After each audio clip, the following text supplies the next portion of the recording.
The first snow of December arrived in Chicago before sunrise. By 8 o'clock, the city had disappeared beneath a blanket of white. Cars moved cautiously through downtown streets, coffee shops filled with people escaping the cold, and the Chicago River reflected the gray winter sky like polished steel. Emma Carter barely noticed any of it. She stood alone in a law office on the 32nd floor, staring through the floor-to-ceiling windows while holding a thin envelope in trembling hands. The handwriting on the front stopped her breathing. She knew it immediately. Even after 12 years. Daniel Harper. For several long seconds she simply stared at his name. Impossible. Daniel had disappeared from her life more than a decade earlier. No phone calls. No emails. No explanation. One day he had simply been gone. And now. A letter. The receptionist had found it mixed with the morning mail. There was no return address. Only Emma's name written in careful blue ink. She slowly opened the envelope. Inside rested a single sheet of paper. No greeting. No signature. Only one sentence. If you still believe that people deserve second chances, come to Pine Creek Station on December 23rd at 6 p.m. Emma read the sentence 3 more times. Nothing else. No explanation. No reason. Only a place. And a date. 12 years earlier, Daniel Harper had not looked like someone destined to disappear. He was 26, working as an emergency physician at Mercy Hospital. Long shifts never seemed to exhaust him. He remembered every patient's name. He volunteered for impossible cases. He smiled more than anyone Emma had ever known. They met on a rainy April afternoon. Emma had entered the hospital carrying a stack of legal documents related to a medical malpractice hearing. She was frustrated. Late. Completely soaked by the storm. Turning a corner too quickly, she collided with a doctor carrying 2 cups of coffee. Both cups landed on the hospital floor. Coffee splashed across polished tile. Neither noticed. Because both immediately apologized at exactly the same time. Then laughed. The laughter lasted longer than the accident itself. Daniel insisted on buying replacement coffee. Emma insisted she was too busy. He walked beside her anyway. By the time they reached the hospital entrance, neither remembered why they had been in such a hurry. Over the following months they kept finding reasons to meet again. Sometimes breakfast after Daniel finished overnight shifts. Sometimes late dinners after Emma survived another impossible trial. Sometimes simply walking along Lake Michigan without saying very much. Their relationship never felt dramatic. It felt inevitable. 2 years later Daniel proposed during the city's annual Christmas market. Snow had begun falling just as he knelt beneath thousands of white lights. Emma answered before he finished asking. Their wedding was scheduled for the following spring. Neither imagined anything could change that. Then December arrived. Everything changed in 3 days. Daniel received an emergency phone call late one evening. Emma remembered only fragments. His face turning pale. Keys falling from his hand. A suitcase packed in less than 15 minutes. One promise. I'll explain everything when I come back. He never did. Days became weeks. Weeks became months. Months became years. Emma searched. Hospitals. Friends. Former colleagues. Nothing. Eventually everyone stopped asking. Everyone except Emma. She never stopped wondering. Now, 12 years later, his handwriting rested in her hands once again. Her assistant knocked gently before entering the office. Everything all right? Emma quickly folded the letter. Yes. The lie sounded convincing enough. But for the rest of the day she lost every case file she touched. Forgot appointments. Missed details she normally noticed immediately. Her mind remained trapped inside a single question. Why now? That evening she returned to her apartment overlooking Lincoln Park. The engagement ring Daniel had given her remained locked inside a small wooden box she hadn't opened in years. She unlocked it. The silver ring reflected the soft light from the living room lamp exactly as it had 12 Christmases earlier. Beside it rested a faded photograph. 2 smiling faces beneath falling snow. She traced Daniel's face with one finger. I deserved an explanation. The apartment answered with silence. 3 days later Emma drove north. Pine Creek Station lay nearly 3 hours outside Chicago. The tiny railway station had served passengers for almost a century before closing years earlier. Today only abandoned tracks, weathered wooden benches, and a forgotten ticket office remained. Snow covered everything. The place looked frozen in time. Emma arrived just before 6. No lights. No cars. No footprints except her own. She looked around. Nothing. Perhaps it had been a cruel joke. Perhaps she had spent 3 hours chasing a ghost. At exactly 6 o'clock, a train whistle echoed somewhere in the distance. Emma frowned. The station had been abandoned for years. Yet slowly, a single vintage passenger train emerged from the falling snow. It moved silently across tracks that should no longer have existed. The train stopped directly before the empty platform. Only one door opened. No passengers stepped out. Instead, an elderly conductor wearing an old-fashioned navy uniform smiled politely. You must be Emma. Her heart skipped. How do you know my name? The old man reached into his coat pocket. He removed another envelope. The gentleman asked me to give you this. Emma accepted it without speaking. The conductor glanced at his pocket watch. You have exactly 5 minutes before the train leaves. She looked down. The handwriting matched the first letter. With shaking hands, she opened the envelope. Inside rested another single page. This time it contained 2 sentences. I'm sorry I disappeared. If you still want the truth, get on the train. Emma slowly lifted her eyes toward the empty passenger carriage. The doors remained open. Warm light spilled onto the snow-covered platform. Behind those doors waited answers she had spent 12 years searching for. Or perhaps only another goodbye. She took one uncertain step forward. Then another. The conductor quietly smiled as she crossed the platform. The train doors closed behind her. A second later, the train disappeared into the snowy evening, leaving the abandoned station completely empty once again. The moment the train began moving, Emma looked back through the window. Pine Creek Station disappeared almost instantly into the falling snow. Within seconds it was gone entirely, swallowed by the winter night as though it had never existed. The train itself felt strangely untouched by time. The polished wooden walls reflected the warm glow of brass lamps fixed above every window. Deep green velvet seats lined both sides of the carriage. The air carried the faint scent of cedar wood, old books, and fresh coffee. There were only 6 passengers. An elderly couple sat together near the front, quietly holding hands while looking out at the snowy landscape. A young soldier in dress uniform stared thoughtfully at a folded photograph resting on his lap. A woman in her 40s knitted a red scarf without ever lifting her eyes. At the far end of the carriage, a little boy slept against his mother's shoulder. No one spoke. It felt less like silence and more like respect. Emma slowly walked down the aisle until she noticed a small table beside one of the windows. On it rested another envelope. Her name had already been written across the front. She hesitated before sitting down.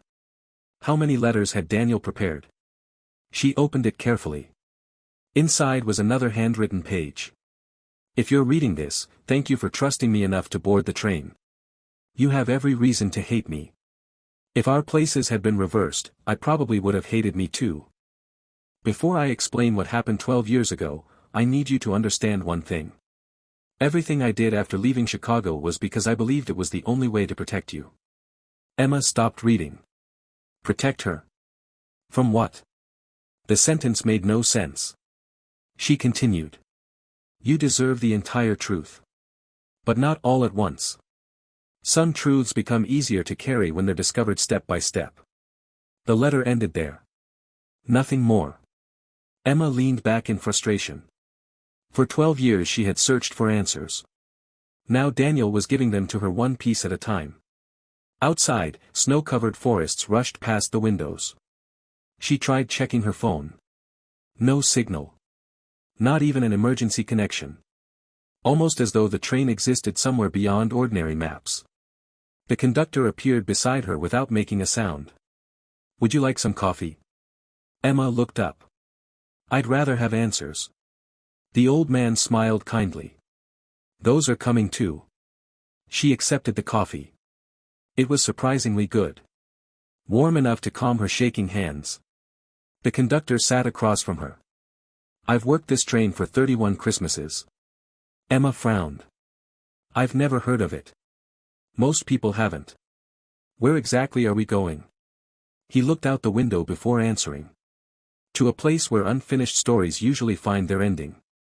The answer only deepened her confusion. "You know Daniel?" "I've known him a long time." "Is he alive?" The conductor smiled. "That's the first question everyone asks." Emma felt her heart race. "You still haven't answered it." "I didn't say I wouldn't." He stood again. "But Mr. Harper wanted you to hear that answer from him." With that, he quietly continued down the aisle. Emma watched him disappear into the next carriage. Every instinct told her to follow. Instead she looked around. The elderly couple still sat together. The young soldier remained motionless. The knitting needles continued their steady rhythm. Time itself seemed slower aboard the train. After nearly 20 minutes, curiosity overcame hesitation. Emma stepped into the next carriage. Unlike the first, this one contained dozens of framed photographs hanging along both walls. Each picture showed strangers smiling during Christmas. Families gathered around dinner tables. Children opening presents. Parents embracing sons returning from military service. Friends reunited after years apart. Every photograph carried a small brass plaque beneath it. A date. A place. Nothing else. Emma walked slowly from one frame to another. Then she stopped. Near the center of the carriage hung a photograph she recognized instantly. Chicago Christmas Market. 12 years earlier. Snow falling beneath strings of white lights. Daniel kneeling. Emma laughing through tears. The exact moment he proposed. Her breath caught. Someone had photographed them without either of them noticing. Below the frame rested another envelope. Hands trembling, she opened it. "That was the happiest day of my life. I almost canceled my proposal because I wanted everything to be perfect. Then it started snowing. You laughed because my speech disappeared from my memory. You said perfection was overrated. I think you were right." Emma smiled despite herself.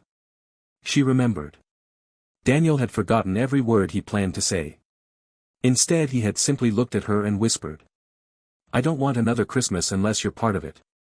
She had laughed so hard she almost forgot to answer. A tear rolled slowly down her cheek.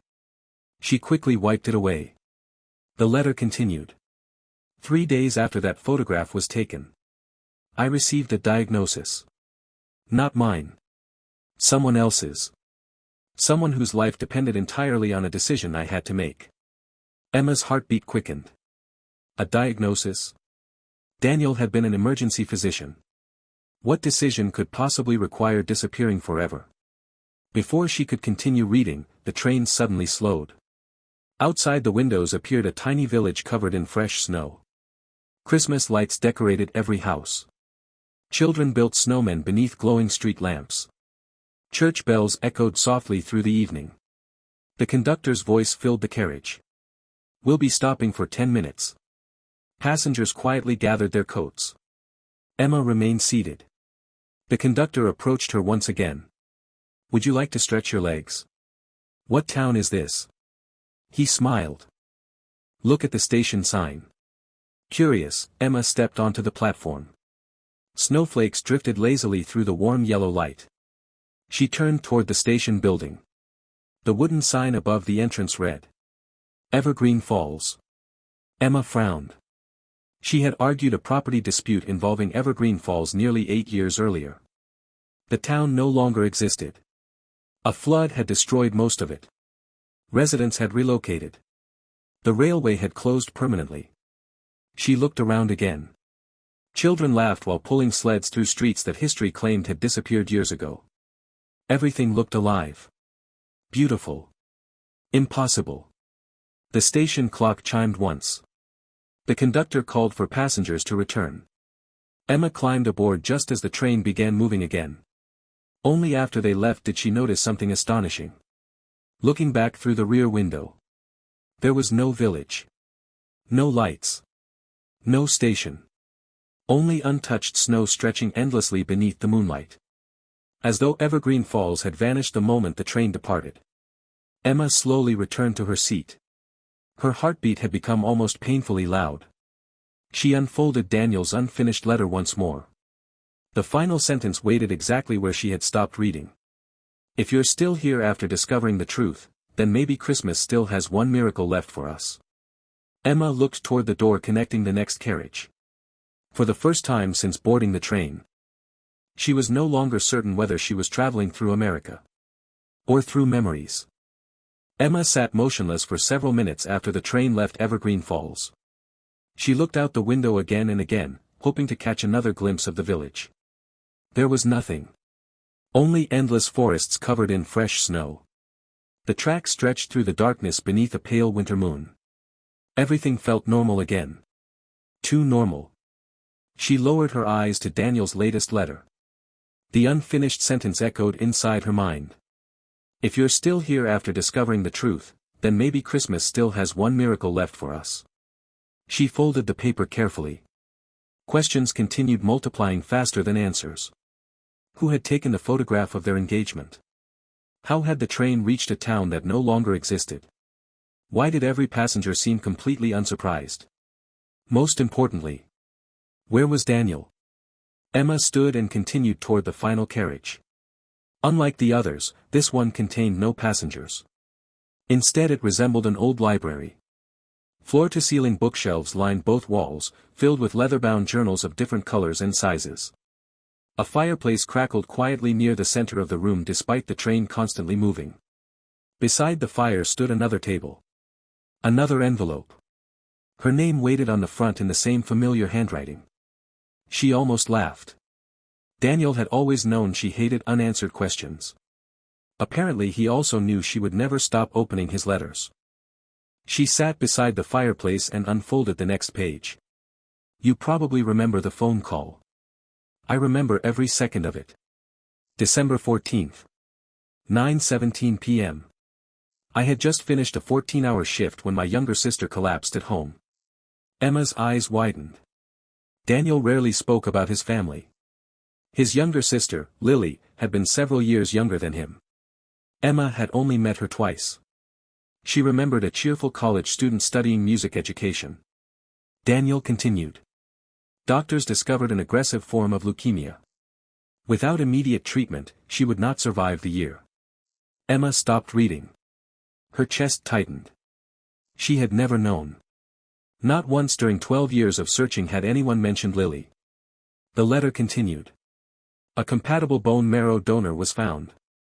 The operation was scheduled immediately. Then, 2 days before surgery, the donor disappeared.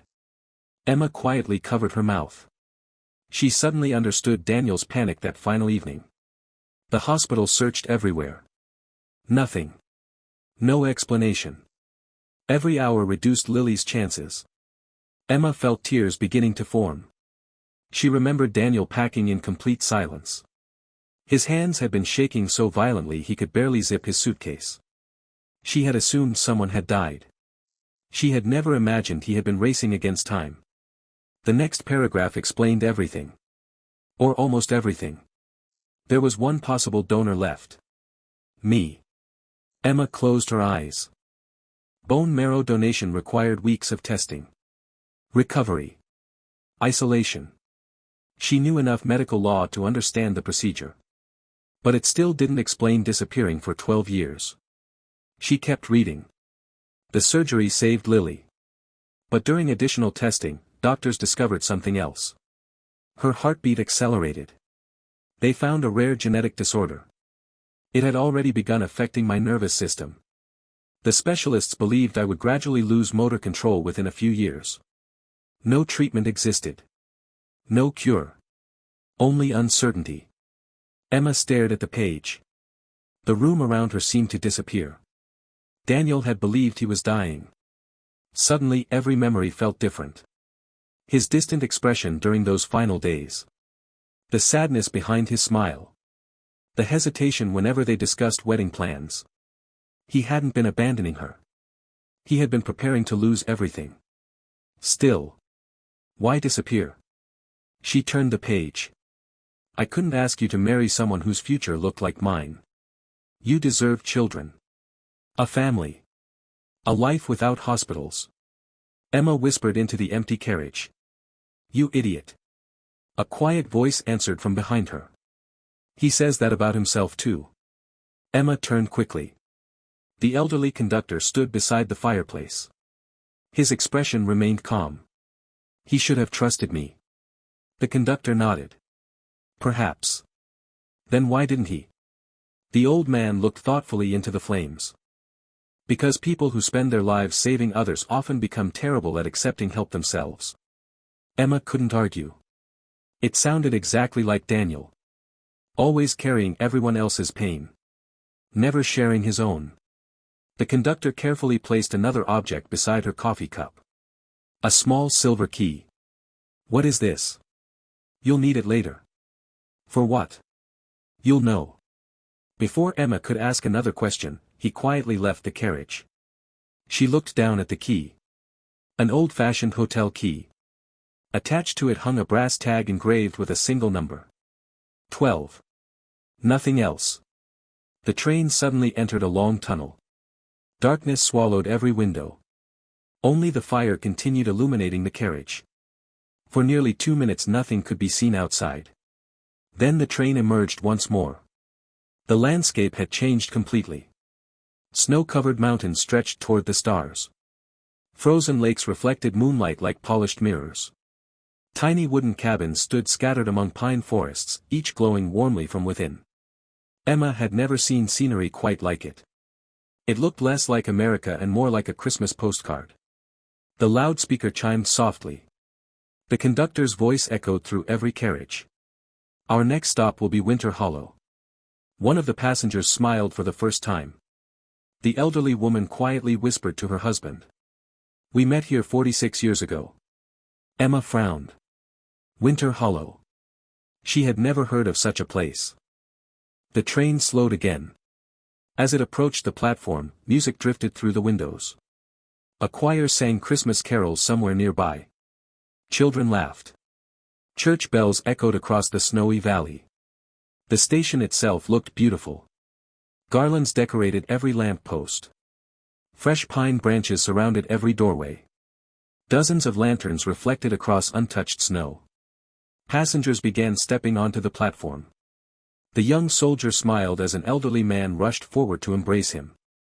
The little boy ran laughing toward a golden retriever waiting near the station entrance. The woman who had been knitting quietly handed her finished red scarf to a teenage girl standing beneath the station clock. Every reunion felt deeply personal. Almost sacred. Emma remained standing inside the carriage. Watching. Wondering. The conductor appeared beside her once more. This station isn't yours. What is this place? He smiled. A stop people make when they're finally ready to stop carrying yesterday. She looked outside. They all know someone here. Yes. And me? He looked directly into her eyes. Your station hasn't arrived yet. The whistle sounded. Doors closed. Winter Hollow slowly disappeared behind them. Emma watched until the last Christmas lights faded into the distance. Then she looked down at the silver key resting in her hand. For the first time, she realized the journey wasn't leading her toward answers alone. It was quietly asking whether she still had room in her heart for forgiveness. Emma could no longer tell how much time had passed. The train never seemed to accelerate or slow in any ordinary way. One moment endless mountains stretched beyond the windows, and the next they gave way to frozen rivers winding through dense forests. Every landscape looked familiar somehow, as though it belonged less to geography than to memory. She returned to her seat in the first carriage. The passengers had changed. Not the people. The expressions on their faces. The elderly couple smiled more openly now, quietly speaking to one another while sharing a small box of homemade cookies. The young soldier no longer stared at his photograph. Instead, he looked peacefully through the window, as though something heavy had finally been lifted from his shoulders. The woman who had been knitting rested comfortably against her seat, the unfinished basket beside her now completely empty. Emma wondered whether everyone aboard the train carried a story that had once been broken. Perhaps she wasn't the only passenger searching for someone she had lost. As if reading her thoughts, the conductor appeared beside her once again. This train only accepts people who still have unfinished chapters. Emma looked at him. What happens after those chapters are finished? They leave. And never return. He smiled. Most don't need to. Before she could ask another question, he placed another envelope on the table. This is the longest one. Emma almost expected it. She carefully unfolded the pages. Daniel's handwriting immediately became less steady. The letters leaned slightly, as though written by someone whose hands refused to cooperate. The doctors were wrong.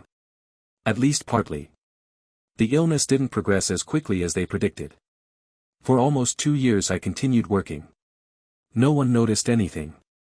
Not even me. Then one morning I couldn't feel 3 fingers on my left hand. Emma closed her eyes. She imagined Daniel trying to hold surgical instruments. Trying to save lives while slowly losing control of his own body. I resigned from the hospital the same afternoon. No one argued. They had already noticed my hands shaking. A tear landed quietly on the page. Emma wiped it away before the ink could blur. Leaving medicine wasn't the hardest part. Leaving you was. Her breathing became uneven. Every day I almost came home. Every day I imagined knocking on your apartment door. Every day I imagined you smiling. Then I imagined you spending the next 20 years watching me become someone who needed help with the simplest things. I couldn't ask you to carry that future. So I carried it alone. Emma lowered the letter. Anger and heartbreak collided inside her. He had made the decision for both of them. Without asking. Without trusting her enough to choose. She whispered into the empty carriage. You should have let me decide. The train rolled steadily onward. Outside, snow continued falling beneath a sky filled with brilliant stars. She forced herself to continue reading. Lily recovered. Completely. She became the music teacher she always dreamed of becoming. She got married. She has 2 daughters now. Every birthday she tells them that their uncle gave her another lifetime. She doesn't know the full story. Neither does anyone else. Emma smiled faintly. At least one part of Daniel's sacrifice had been worth it. The next page surprised her. Something unexpected happened 5 years after my diagnosis. A research hospital in Colorado invited me to participate in an experimental treatment. I almost refused. Then Lily reminded me that hope deserves at least one chance. Emma sat up straighter. Hope. The treatment lasted nearly 18 months. It failed for many patients. It didn't fail for me. She stared at the sentence. Read it again. Then a 3rd time. The illness stopped progressing. It didn't disappear. But it stopped. For the first time in years, I allowed myself to imagine tomorrow. Emma covered her face with both hands. He had survived. He had spent years believing he would lose everything. Instead, life had quietly given him another chance. Then why hadn't he come back? Almost as if anticipating the question, the next paragraph answered it. By the time I recovered enough to travel, 12 years had passed. I convinced myself you had married. Started a family. Forgotten me. I told myself interrupting your new life would be selfish. Emma laughed softly through tears. You really are an idiot. Several passengers smiled in her direction, though none appeared surprised by her words. The letter ended with one final paragraph. 3 months ago I returned to Chicago. I stood outside your office for nearly an hour. You walked past me carrying 3 folders and talking on your phone. You looked happy. I couldn't make myself interrupt that happiness. Then I noticed something. You were still wearing the silver watch I gave you for your 29th birthday. I realized maybe, just maybe, not every door had closed. That's why I wrote the first letter. Emma instinctively looked at her wrist. The watch was still there. She had worn it every day for 12 years without consciously thinking about it. Not because she expected Daniel to return. Because removing it had somehow always felt impossible. The train whistle echoed through the night. The conductor's voice sounded once again. Our final stop is 30 minutes away. Emma's heartbeat quickened. Final. She stood and walked toward the window. Snow had stopped.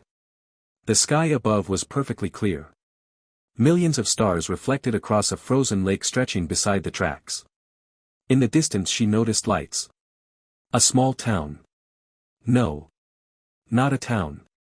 A single large building decorated with hundreds of white Christmas lights. As the train drew closer, she realized what it was. An old railway hotel. Elegant. Beautiful. Standing alone beside the tracks. The silver key in her hand suddenly felt heavier. Room 12. She finally understood. Whatever waited there. Daniel was waiting too. For the first time in 12 years. Emma's heart wasn't filled with anger anymore. Only anticipation. And fear. Because after imagining a reunion for more than a decade, reality was only 30 minutes away.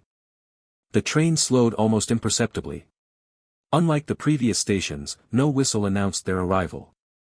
No conductor called out the destination.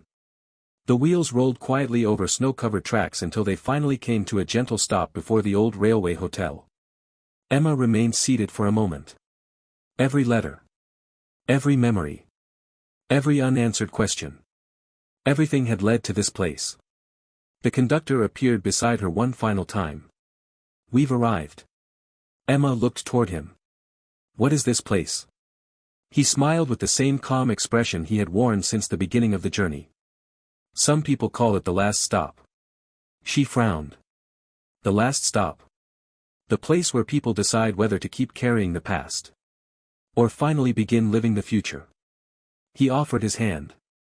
She accepted it as she stepped onto the snowy platform. The cold evening air immediately filled her lungs. Fresh snow covered the ground around the hotel, untouched except for a single line of footprints leading from the station to the entrance. Only one person had walked that path recently. The train doors closed behind her. Emma turned instinctively. The vintage train remained standing exactly where it had stopped. The conductor tipped his hat politely. "Merry Christmas, Miss Carter." Before she could answer, the whistle echoed across the valley. Steam surrounded the locomotive. Within seconds the train disappeared into the falling snow. Not gradually. Completely. The tracks beyond the station stood empty once again. Emma stared into the darkness. There was nowhere to go except forward. She tightened her coat around herself and began walking toward the hotel. Every step crunched softly beneath fresh snow. Warm yellow light glowed from the windows. Christmas wreaths decorated the entrance. Someone had placed dozens of candles along the stone pathway, their flames dancing gently in the winter wind. The building looked peaceful. Almost untouched by time. Inside, the lobby felt surprisingly familiar. A large fireplace filled the room with warmth. An enormous Christmas tree reached almost to the ceiling, decorated with handmade ornaments instead of expensive glass ones. Old photographs covered the walls. Families. Couples. Children. All smiling. All arriving by train. Behind the reception desk stood an elderly woman with silver hair tied neatly behind her head. She smiled as Emma entered. "We've been expecting you." Emma almost laughed. "Everyone seems to know my name." The woman nodded gently.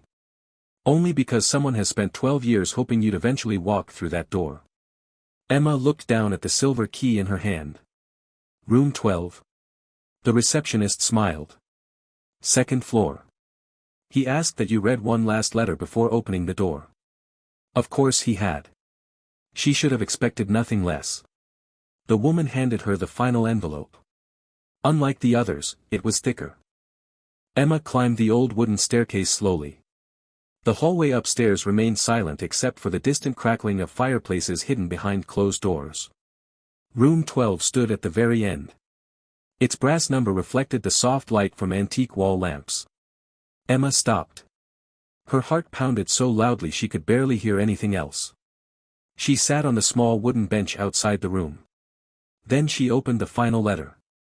The handwriting was steadier than in the previous pages. Almost peaceful. If you're sitting outside this door, then you've already forgiven more than I ever expected. Emma smiled sadly. She wasn't sure she had forgiven him. But she had stopped hating him. Perhaps that was enough. She continued reading. There isn't a single day I don't regret leaving without telling you the truth. I convinced myself love meant protecting you from pain. I understand now that love also means trusting someone enough to let them choose whether the pain is worth sharing. A tear slid quietly down her cheek. For 12 years I imagined what I would say if I ever saw you again. None of those speeches survived. Life has a way of simplifying everything that matters. Emma laughed softly. That sounded exactly like the man who had forgotten his proposal speech because it had started snowing. The final page contained only a few paragraphs. I'm healthier now than anyone believed possible. My hands still shake on cold mornings. I still can't perform surgery. But I can hold a camera. I can travel. I can laugh. I can live. If that's enough for you, then open the door. If it isn't, leave this letter beneath the Christmas tree downstairs. I'll understand. I won't follow you. Because after everything I've already taken from you, your choice finally belongs only to you. There was no signature. None was necessary. Emma folded the letter carefully. For several minutes she remained seated outside room 12. 12 years. 12 Christmases. 12 birthdays. 12 anniversaries that had never happened. No letter could erase that. No explanation could return those lost years. But another thought quietly appeared. Neither could anger. She stood. Walked toward the door. Placed one trembling hand on the brass handle. For a brief moment she closed her eyes. She wasn't opening a hotel room. She was opening the next chapter of her life. Slowly. She turned the handle. The door opened. Daniel stood beside the window overlooking the snow-covered valley. He looked older. His hair carried the first traces of gray. A faint scar crossed the back of his left hand where years of medical treatment had left their mark. He held no flowers. No rehearsed speech. No dramatic gesture. He simply looked at her. For a long time neither moved. 12 years disappeared into a silence that somehow said everything words never could. Finally, Daniel smiled. The same quiet, slightly nervous smile she had fallen in love with all those years ago. I was afraid you wouldn't come. Emma looked at him through tears that refused to stop falling. You should have been afraid I'd come much sooner. For a second he seemed unsure whether she was angry. Then she crossed the room. Without another word, she wrapped her arms around him. He hesitated only an instant before holding her just as tightly. Neither tried counting how long they stood there. Some reunions were too important for clocks. Outside, snow continued falling over the quiet valley.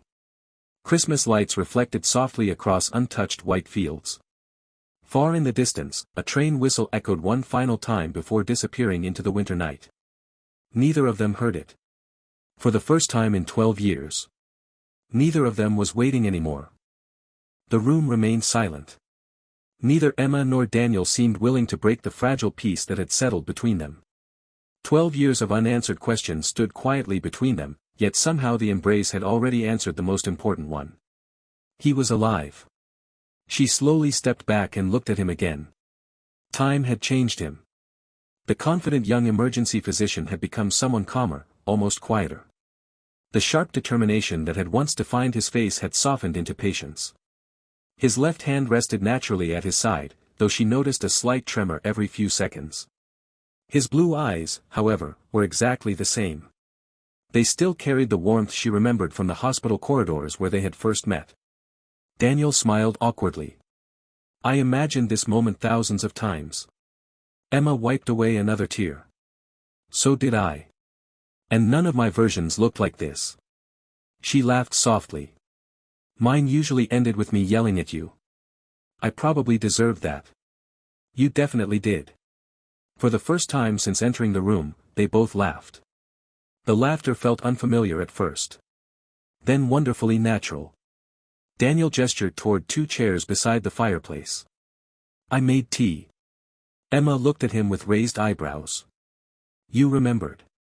You always hated coffee after 6. She smiled. And you still remember that. I remember everything. They sat facing one another. For a few minutes neither touched the tea. There was simply too much to say. Emma spoke first. I was angry. Daniel nodded. I know. I hated you. I know. I spent years convincing myself you never loved me. His expression faltered. That was the one thing I prayed you'd never believe. She looked directly into his eyes. Then why did you let me believe it? Daniel lowered his gaze. Because I thought you'd heal faster if you hated me. The words landed heavily between them. Emma shook her head. You spent your whole life treating patients. You understood medicine. But you understood heartbreak terribly. A sad smile appeared on his face. I've had 12 years to reach the same conclusion. The fire crackled softly. Outside, snow continued falling against the window. Daniel finally began telling her everything the letters had left unsaid. The experimental treatment in Colorado had lasted much longer than expected. For months the doctors had believed it wasn't working. Then the disease had simply stopped progressing. No explanation. No miracle cure. Only stability. Enough stability to allow him to rebuild a life. He had learned photography during rehabilitation because holding a camera helped strengthen the damaged muscles in his hands. What began as therapy slowly became a profession. I missed surgery every day, he admitted. But photography taught me something medicine never could. Emma waited. I spent years trying to save moments. He looked toward the snowy valley outside. Photography taught me how to appreciate them instead. Emma understood immediately. It sounded exactly like the man sitting before her. Changed. But still unmistakably Daniel. She told him about her own 12 years. The promotions. The impossible court cases. The apartment that had gradually become too quiet. The birthdays she spent pretending were ordinary days. The engagement ring she had never managed to throw away. Daniel listened without interrupting. Occasionally he smiled. Occasionally he quietly looked away. When she finished, he asked only one question. Did you ever? He hesitated. Love someone else?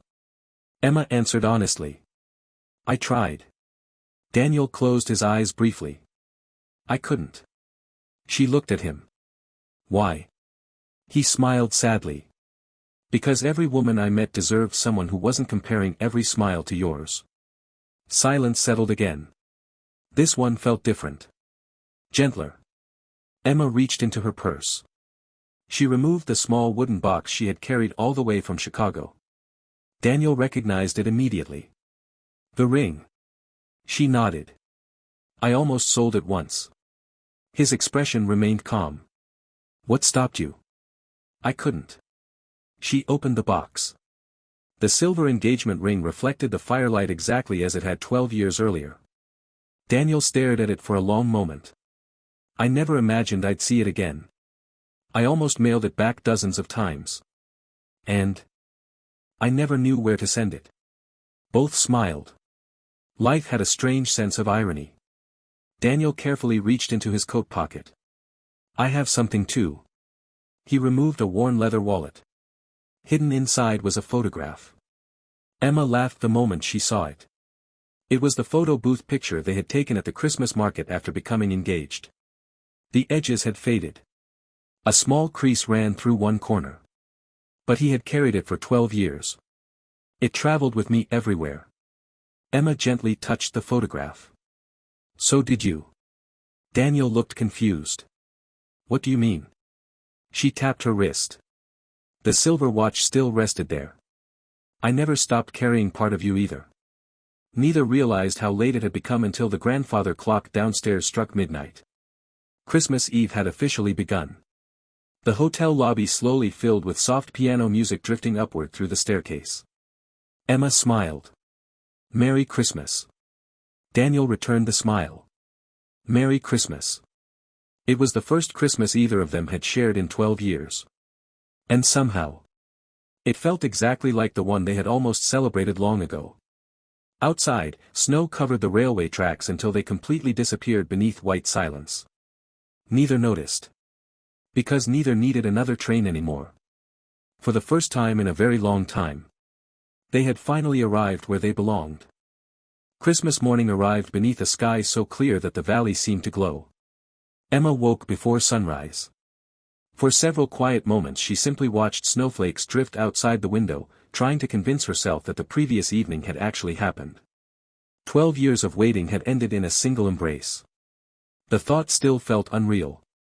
She walked downstairs, following the aroma of fresh bread and cinnamon. The hotel dining room had transformed overnight.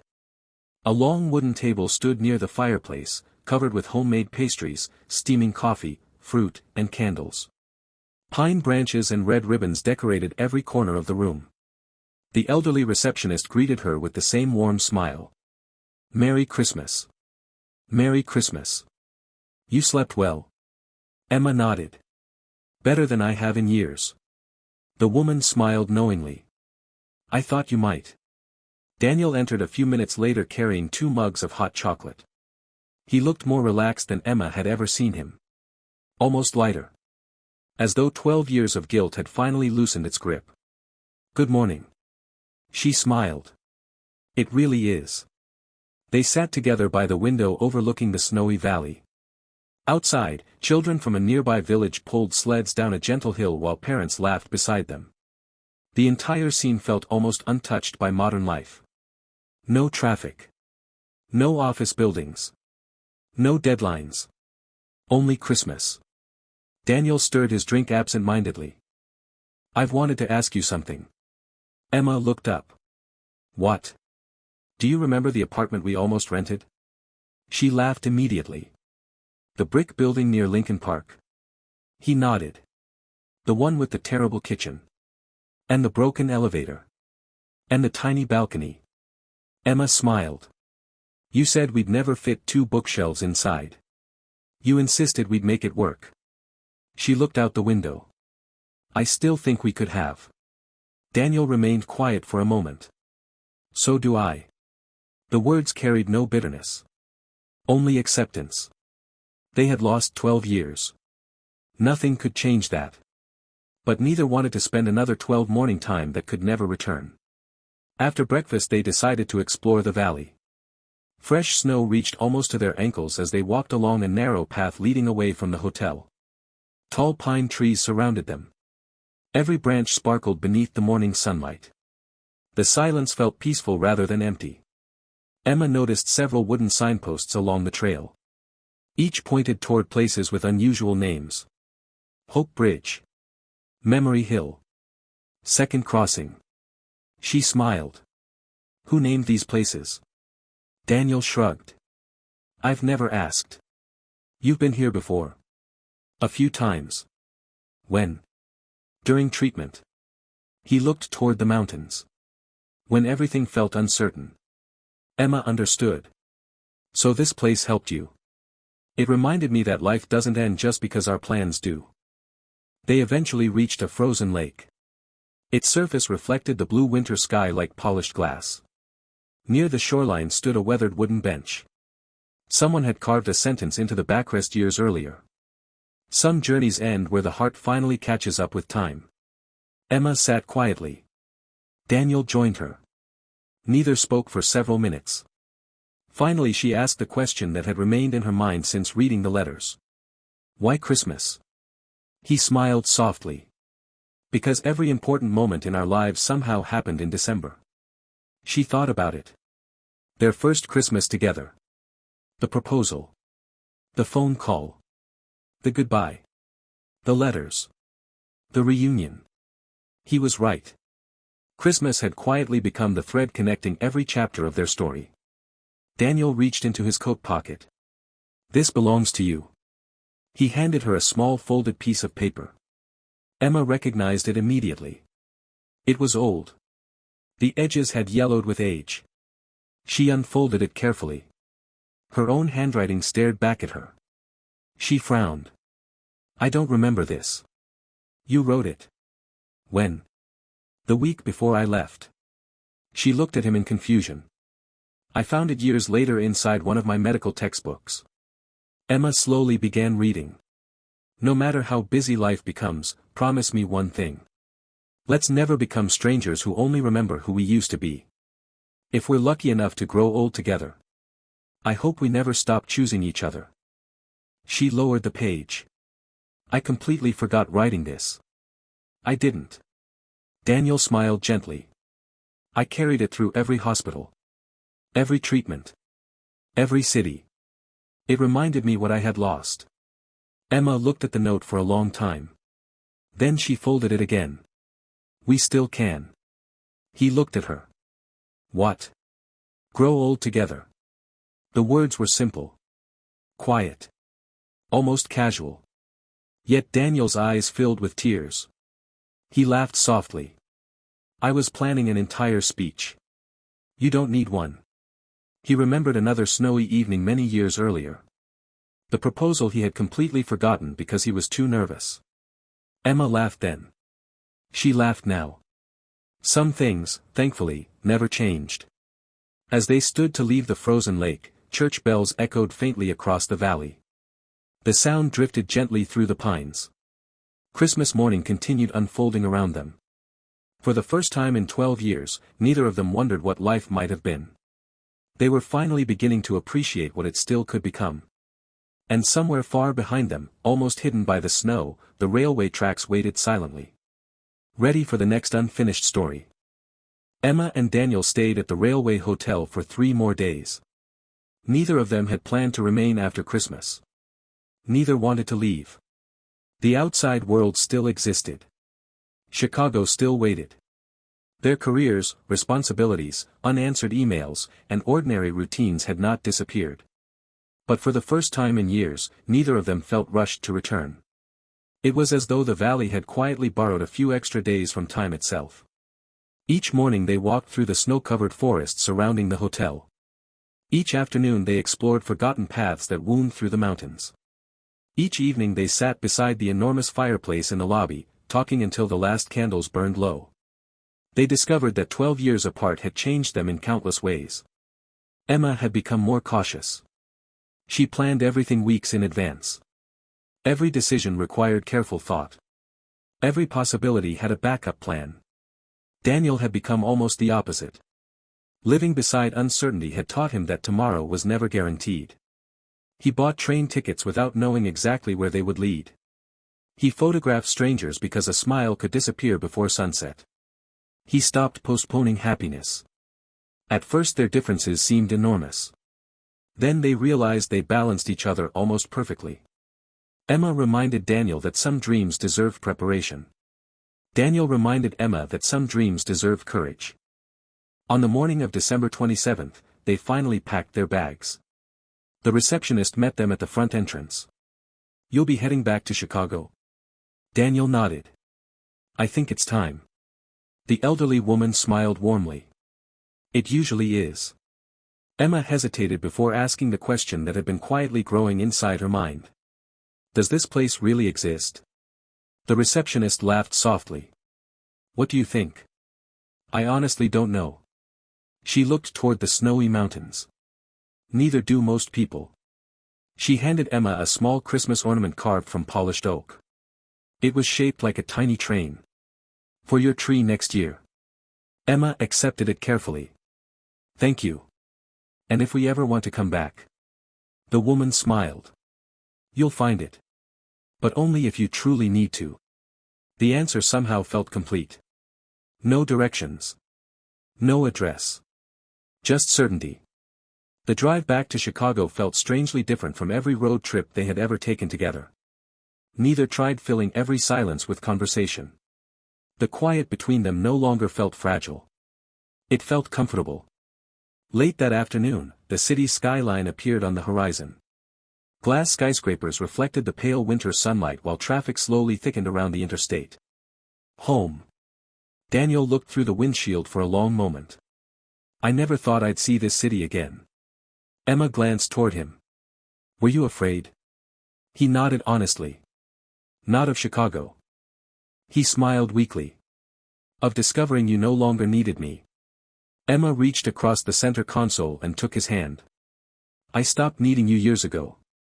His smile faded slightly. But I never stopped loving you. The words settled over both of them like falling snow. Simple. Honest. Long overdue. When they reached Emma's apartment, everything looked exactly as she had left it.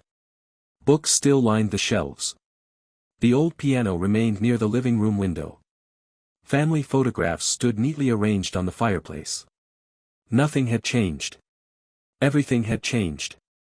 Daniel wandered slowly through the apartment. His eyes eventually settled on a framed picture standing beside the bookshelf. It showed Emma graduating from law school. He smiled. I missed so much. She joined him. You did. He looked away. I'm sorry. Emma gently shook her head.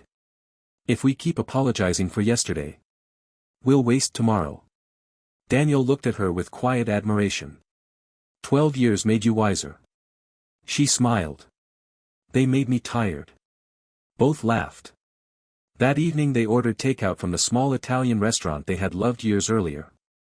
To their surprise, the owner still recognized Emma immediately. And your fiancé finally came back.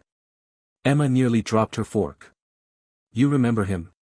The older man smiled. I remember everyone who proposes in my restaurant. Daniel laughed. I actually proposed at the Christmas market. The owner waved dismissively. You celebrated afterward. That still counts. Some memories, apparently, belonged not only to them. Over the following weeks, life slowly settled into a new routine. Daniel rented a photography studio overlooking the Chicago River. Emma returned to the law firm. Every evening they met somewhere different. Sometimes beside Lake Michigan despite the freezing wind. Sometimes in tiny bookstores. Sometimes simply at home, cooking dinner while old jazz records played quietly in the background. They were not trying to recreate the relationship they had lost 12 years earlier. Those two people no longer existed. Instead, they were discovering how to love the people they had become. One evening in late January, Daniel received a phone call from Colorado. His physician. Emma immediately noticed the change in his expression. What happened? He slowly lowered the phone. The latest tests came back. Her heartbeat quickened. And Daniel looked at her for several long seconds. Then he smiled. A real smile. The disease is officially in remission. Emma stared at him. You mean? He nodded. They don't expect it to return. For a moment neither moved. Then Emma threw her arms around him so suddenly that they almost both lost their balance. He laughed harder than he had in years. The future that had once seemed impossible had quietly become real. Outside the apartment window, snow began falling once again. The first snowfall since Christmas. Daniel looked toward the white streets below. You know. Emma smiled. What? I think life finally owes us a few ordinary years. She leaned against his shoulder. I'd be perfectly happy with ordinary. Sometimes extraordinary love didn't need extraordinary moments. Sometimes it simply needed two people who finally understood that every ordinary day together was the miracle they had spent years searching for. Winter slowly gave way to spring. Chicago shed its snow reluctantly. The frozen shoreline of Lake Michigan began to breathe again as patches of green appeared across city parks. Cafes opened their outdoor patios. Cyclists returned to the lakefront trail. The city that had seemed asleep only weeks earlier suddenly felt alive. For Emma and Daniel, however, the greatest change wasn't outside. It was inside the quiet rhythm they had created together. Life had become wonderfully ordinary. Emma still left for work before 8 every morning, always carrying more files than she actually needed. Daniel usually stayed behind another hour before walking to his photography studio overlooking the Chicago River. They rarely called each other during the day. There was no need. Neither worried anymore about unanswered messages or missed phone calls. Trust had quietly replaced fear. One Saturday morning Daniel invited Emma to the studio for the first time. She had seen photographs online. She had never seen the place where they were created. The building itself had once been an old warehouse converted into artist lofts decades earlier. Brick walls. Tall industrial windows. Wooden floors worn smooth by generations of craftsmen. The studio reflected Daniel perfectly. Simple. Warm. Authentic. Hundreds of framed photographs leaned against the walls waiting for future exhibitions. Snow-covered mountains. Small fishing villages. Lonely highways stretching toward distant horizons. Children laughing beneath summer rain. Elderly couples walking hand in hand through autumn parks. Emma wandered slowly from one photograph to another. You never photograph famous places. Daniel looked up from adjusting a camera lens. I photograph people who make ordinary places unforgettable. She smiled. That sounds like something you practiced saying. I've actually never said it before. She laughed. I believe you. Near the back of the studio stood a large canvas covered by a gray cloth. Emma noticed it immediately. What's that? Daniel hesitated. It's unfinished. Can I see it? He thought for a moment before nodding. Slowly he removed the cloth. Emma stopped breathing. The photograph was enormous. Nearly 6 feet wide. It showed a woman standing on the platform of an abandoned railway station while snow fell quietly around her. She held a single envelope in her hands. The expression on her face carried equal parts hope and fear. It was Emma. Pine Creek Station. The very evening she had boarded the mysterious train. You took this? Daniel nodded. I arrived nearly an hour before you. You were there. I watched you step out of the car. Emma looked at the photograph again. I never saw you. I wasn't supposed to. She turned toward him. So all this time. I was making sure you actually came. She walked closer to the image. I looked terrified. You were. Were you? Daniel smiled. More than you. She looked at him with surprise. You already knew whether I'd come. I knew whether I hoped. He paused. I didn't know whether I'd deserve it. Emma crossed the room without another word. She wrapped her arms around him. You'll spend the rest of your life learning to forgive yourself. He rested his forehead gently against hers. I hope so. A month later Daniel received an invitation from the Art Institute of Chicago. One of the museum's curators had seen his recent exhibition and wanted to organize a retrospective featuring photographs taken during the years of his recovery. The project would become his largest exhibition yet. There was only one condition. The exhibition needed a title. For nearly a week Daniel couldn't decide. He rejected dozens of possibilities. The Long Journey. Winter Memories. Waiting. None felt right. One evening Emma quietly entered his studio carrying dinner. She noticed dozens of crumpled notes scattered across the floor. You've declared war on paper. I need a title. She picked up one photograph after another. Each carried the same quiet feeling. Not sadness. Not joy. Hope. Steady. Patient. Uncomplicated. Finally she looked toward him. What were you really doing all those years? He shrugged. Surviving. She shook her head. No. Waiting. She smiled. Living. Daniel frowned. Living? You weren't waiting for me. She looked around the studio. You learned photography. You helped other patients. You traveled. You rebuilt yourself. You kept living. The words settled into silence. Then Daniel smiled. I think you just named the exhibition. The following month, banners appeared across downtown Chicago announcing the opening of Daniel Harper's newest collection. Living While Waiting. The title quickly attracted attention. Newspapers praised not only the photography but the deeply personal story behind it. Visitors spent hours wandering through the galleries. Many quietly wiped away tears before reaching the final room. At the center stood the enormous photograph of Emma at Pine Creek Station. Beside it rested a short description. Hope often looks exactly like fear. The difference is taking one more step. Emma watched visitors reading those words throughout opening night. Some smiled. Others held their partner's hand a little tighter. An elderly woman quietly whispered to her husband. "We almost gave up too." Emma realized then that their story no longer belonged only to them. It had become something others recognized inside their own lives. Sometimes love stories didn't matter because they were unique. They mattered because they reminded people never to stop believing their own unfinished chapters could still find an ending. Late that evening, after the museum had emptied, Emma and Daniel stood alone beneath the giant photograph.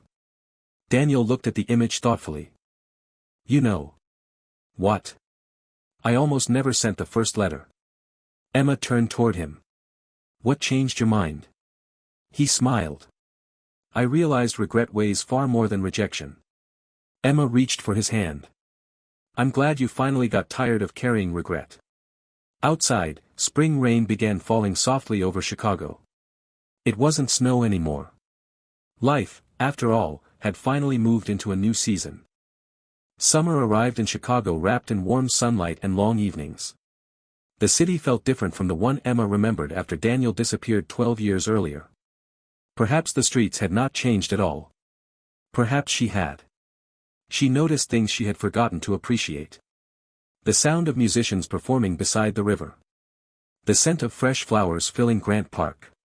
The laughter of strangers eating dinner on crowded restaurant patios. For years she had walked through the city with her eyes fixed on the future, convinced happiness was always one achievement away. Daniel had unknowingly taught her to look up. His exhibition became one of the most successful photography collections the Art Institute had hosted in years. Newspapers called it a celebration of hope disguised as ordinary life. Visitors often spent hours inside the final gallery. Many returned more than once. One afternoon, a teenage girl approached Daniel after leaving the exhibition. She couldn't have been older than 16. "I just wanted to say thank you." Daniel smiled politely. "For what?" "My parents separated last year." She hesitated. "I thought people who really loved each other never found their way back." She looked toward the photograph of Pine Creek Station. "I don't think that anymore." Daniel thanked her quietly. After she left, he stood motionless for several minutes. Emma found him there later that afternoon. "What happened?" He repeated the conversation almost word for word. Emma looked around the gallery. "It's strange." "What is?" "We spent 12 years believing our story was unfinished." She smiled softly.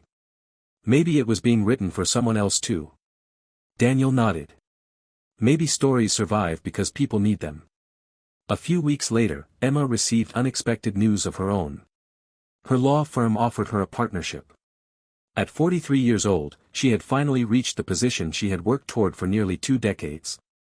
The celebration dinner included dozens of colleagues, old professors, and longtime clients. Everyone congratulated her. Everyone admired her determination. Only Daniel knew the quiet truth. There had been years when determination was all she had left. After dinner they walked home along the Chicago River. The city lights reflected across the water. Emma held the official partnership contract beneath one arm. "I thought this would feel different." Daniel smiled. "How does it feel?" She thought carefully. "Important. But not the most important thing anymore." He looked at her. 12 years ago. I would have traded everything for this job." She reached for his hand. "Now I wouldn't trade you for any job." Daniel laughed. "I hope your partners never hear that. They probably already know." Life continued settling into something wonderfully predictable. Weekdays belonged to work. Friday evenings became movie nights. Saturday mornings meant long walks through Lincoln Park with coffee from the same small cafe where they had shared breakfast years before. Sunday afternoons belonged entirely to spontaneity. Sometimes they drove without choosing a destination. Sometimes they boarded trains simply because neither had visited a particular town before. Every journey reminded them of the impossible train that had reunited them. They never found Pine Creek Station again. Twice they drove to the place where it should have been. Both times they discovered only abandoned railway tracks disappearing into fields of wildflowers. No station. No hotel. No sign that either had ever existed. Emma even searched public records. Nothing. It was as though the valley had quietly erased itself after completing its purpose. Daniel seemed less surprised. Some places, he said one evening, aren't meant to be found. They're meant to be remembered. Autumn returned almost unnoticed. One crisp October afternoon, Daniel received an invitation unlike any before. Mercy Hospital. The very hospital where he and Emma had first met. The administration wanted him to speak during the graduation ceremony for a new class of emergency physicians. He stared at the invitation for nearly an hour. I don't know if I should go. Emma understood immediately. Too many memories lived inside those walls. The career he had lost. The colleagues he had left behind. The life he believed had ended. You should. What if it hurts? She smiled gently. Then at least the hurt won't own you anymore. The ceremony took place beneath clear autumn skies. More than 200 young doctors filled the auditorium. Most had no idea who Daniel Harper was. To them he was simply an award-winning photographer. The hospital director introduced him differently. This man once saved hundreds of lives inside these walls. Daniel stood quietly before the audience. For several seconds he couldn't speak. Then he smiled. I plan to tell you how to become better doctors. Soft laughter spread through the room. I realized I can't. The audience listened attentively. So instead, I'll tell you something more important. He paused. Don't measure your life only by the career you build. One day life may ask you to become someone completely different. It doesn't mean you failed.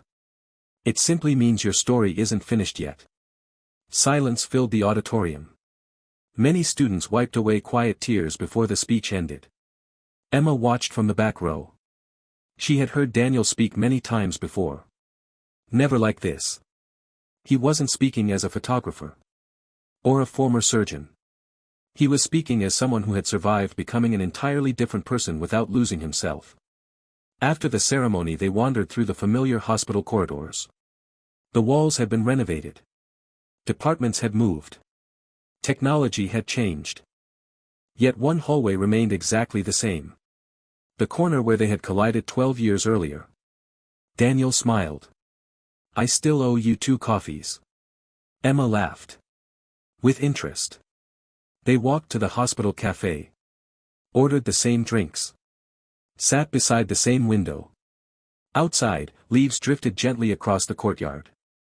Emma looked at him thoughtfully. If you hadn't spilled those coffees. He smiled. I probably would have walked right past you. She shook her head. I don't think life was ever going to let that happen. For the second time in their lives. A simple cup of coffee marked the beginning of something new. Not a romance this time. A future they no longer feared planning together. The weeks after Daniel's speech at Mercy Hospital passed with a sense of quiet fulfillment neither of them had ever experienced before. For years, both had measured life by milestones. Winning a difficult court case. Receiving a promotion. Publishing an exhibition. Reaching another anniversary. Now they measured it differently. Breakfast together before work. A walk along Lake Michigan after sunset. Cooking dinner while arguing over whose recipe was better. Calling Lily every Sunday evening just to hear her daughters talk excitedly about school. Ordinary moments slowly became the happiest ones. Lily visited Chicago in early November with her husband and 2 daughters. Emma had not seen her in more than 12 years. The reunion was emotional. The younger woman embraced Emma so tightly that neither spoke for nearly a minute. Finally Lily stepped back, tears filling her eyes.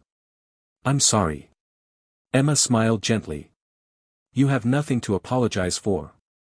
I should have found you. You were fighting for your own life. Lily lowered her head. My brother made me promise. Emma looked toward Daniel, who stood quietly near the kitchen doorway.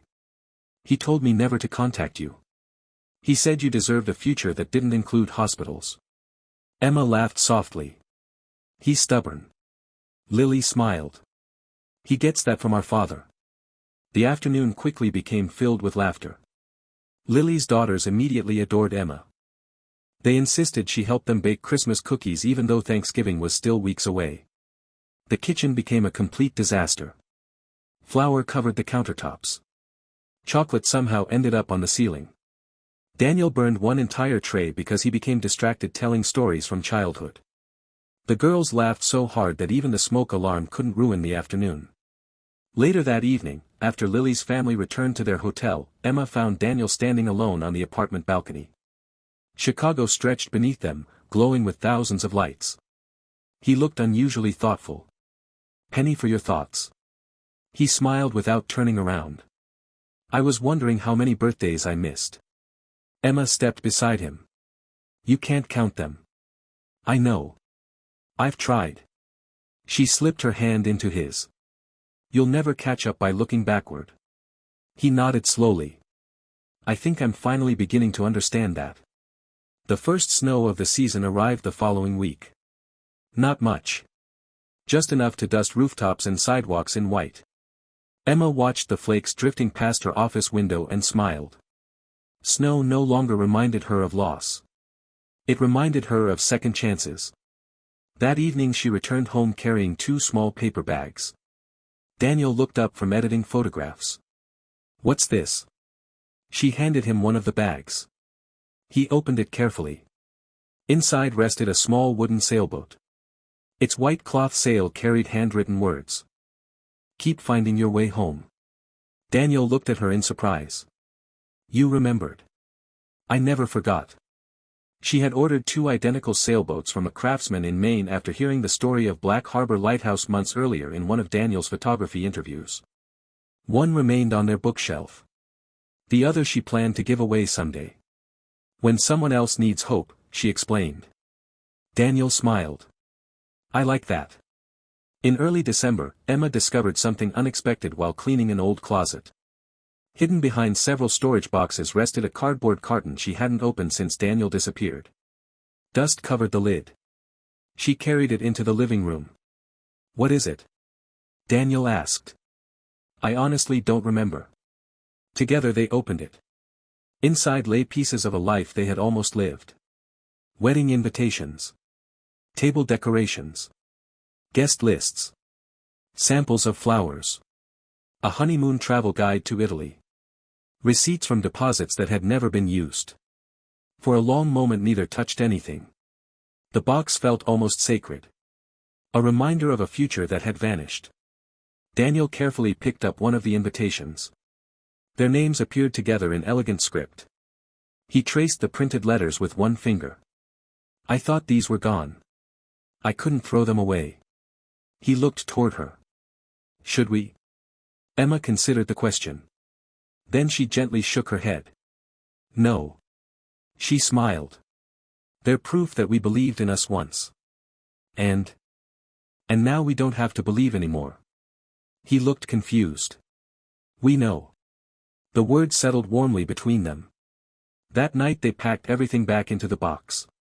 Not because it still represented unfinished dreams. But because it had become part of their story. Every chapter mattered. Even the painful ones. On December 23, exactly 1 year after Emma had boarded the mysterious train, they drove north together. Neither mentioned the destination. Both already knew. Pine Creek. The abandoned railway crossing appeared exactly as before. Old tracks. Broken platform. Silence. No station. No hotel. No train. Only snow drifting gently across empty fields. They stood together for several minutes. Daniel smiled. "I suppose we won't be catching another ride." Emma laughed. "I think we've reached our destination." As they turned to leave, something caught Daniel's attention near the old platform. Half buried beneath fresh snow rested a small object. He bent down. It was an old brass conductor's whistle. Beautifully polished despite lying in the snow. Attached to it hung a tiny engraved tag. "For the next travelers." Neither spoke. Daniel quietly placed the whistle into his pocket. They never told anyone about it. Some mysteries deserve to remain mysteries. As they drove back toward Chicago beneath the first stars of evening, Emma looked out the passenger window. "You know what I still can't figure out?" "What?" "Whether that train was real." Daniel smiled. "I've stopped asking." Why? He reached across the console and gently squeezed her hand. Because whatever it was, it brought me home. Emma looked ahead as the city lights slowly appeared on the horizon. For the first time in 12 years, Christmas no longer felt like a reminder of everything they had lost. It had become a celebration of everything they had found again. Christmas Eve arrived once again. Exactly 1 year had passed since Emma stepped onto the impossible train at Pine Creek Station. Neither of them planned anything extravagant. After everything life had taken, and eventually returned, they had learned that happiness rarely announced itself with grand gestures. Instead, it appeared quietly. Like snowfall. Like forgiveness. Like coming home. Emma finished work just after noon. Her colleagues insisted she leave early, knowing she had spent the previous Christmas somewhere she still struggled to explain. Daniel closed his photography studio for the holiday, leaving a handwritten sign on the door. Closed for Christmas. Spend today with someone who matters. He smiled while hanging it in the window. It felt like the simplest and most honest message he had ever written. That evening they walked through Chicago's Christmas market, the same place where Daniel had proposed 14 years earlier. The market looked almost unchanged. Wooden stalls overflowed with handmade ornaments. The scent of cinnamon, roasted almonds, and hot chocolate filled the air. Children laughed as they chased one another between decorated Christmas trees. Street musicians played familiar holiday melodies beneath strings of glowing lights. Emma stopped beside a small stall selling carved wooden ornaments. An elderly craftsman carefully polished a tiny lighthouse. She picked it up. It's beautiful. The old man smiled. Every lighthouse tells someone where home is. She looked toward Daniel. I'll take it. The craftsman wrapped the ornament carefully before handing it to her. Merry Christmas. Merry Christmas. As they continued walking, they reached the exact place where Daniel had once knelt in the snow. Neither spoke immediately. The memory needed no explanation. Daniel finally smiled. My proposal was terrible. Emma laughed. It was unforgettable. I forgot every word. You remembered the only one that mattered. He looked at her curiously. What was that? She slipped her hand into his. You asked me to spend every Christmas with you. She looked around at the lights surrounding them. It just took us a little longer than expected. They continued walking until they reached the ice rink at the center of the square. Couples circled slowly beneath thousands of white lights. Children clung nervously to the barriers while parents encouraged them forward. Daniel looked at the rink. I have a confession. Emma smiled. What now? I've never learned to skate. She stared at him. You're kidding. I wish I were. 5 minutes later they both rented skates. Daniel's confidence disappeared almost instantly. Emma laughed so hard she nearly lost her own balance as he grabbed the railing with both hands. This is significantly more difficult than emergency surgery. She wiped tears from her eyes. I've waited 14 years to discover you're bad at something. I was hoping you'd never find out. After several awkward attempts, he finally managed to skate a few careful meters without falling. Emma applauded dramatically. A small crowd of children joined her. Daniel bowed theatrically. I'd like to thank everyone who doubted me. One little boy shouted. You still look scared.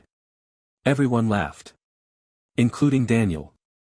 By the time they left the rink, snow had begun falling. Large, slow flakes drifted through the golden lights of the Christmas market. Emma looked upward. Every important moment in our lives happens during snowfall. Daniel nodded. I've noticed. They walked toward Lake Michigan. The shoreline was nearly empty. Only a few couples wandered beside the frozen water. The city skyline reflected brilliantly against the dark sky. Daniel reached into his coat pocket. Emma immediately laughed. If that's another letter. It isn't. He removed the old brass conductor's whistle they had found months earlier at Pine Creek. I've been carrying this ever since. She looked at it thoughtfully. Do you think he meant us? The conductor? She nodded. Daniel smiled. I think he meant everyone. He looked out across the lake. Life keeps sending people who feel lost. He turned the whistle over in his hand. Maybe someday we'll help someone find their own way home. Emma rested her head against his shoulder. I'd like that. The church bells across downtown Chicago began ringing midnight. Christmas Day had arrived. At that exact moment, a distant train whistle echoed across the city. Both looked toward the railway tracks running beside the industrial district. A single passenger train crossed a bridge in the distance. Its lights disappeared slowly into the snowy darkness. Neither could tell whether it was an ordinary train. Neither tried. Some questions no longer required answers. On Christmas morning they invited Lily's family, several close friends, and a few of Daniel's former colleagues for dinner. The apartment filled with conversation, laughter, music, and the unmistakable chaos of children opening presents. Emma watched Daniel teaching his nieces how to use an old film camera. She smiled quietly.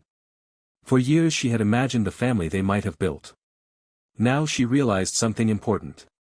Families weren't defined by the years they had lost. They were built by the moments they chose to share from now on. Late that evening, after everyone had gone home, Emma and Daniel sat together beside their Christmas tree. The newest ornament, the small wooden lighthouse, hung near the top. Beside it rested the tiny carved train from the mysterious hotel. Two symbols. Two impossible journeys. One remarkable life. Emma looked toward Daniel. Do you think our story is finally finished? He smiled. I hope not. She raised an eyebrow. Why? Because the best stories don't end. They simply stop needing to prove anything. Outside, snow continued falling over Chicago. Inside, the lights of the Christmas tree reflected softly across the room. There were no more unanswered letters. No more impossible choices. No more years spent waiting. Only tomorrow. And for the first time in a very long time. Tomorrow was exactly where they both wanted to be.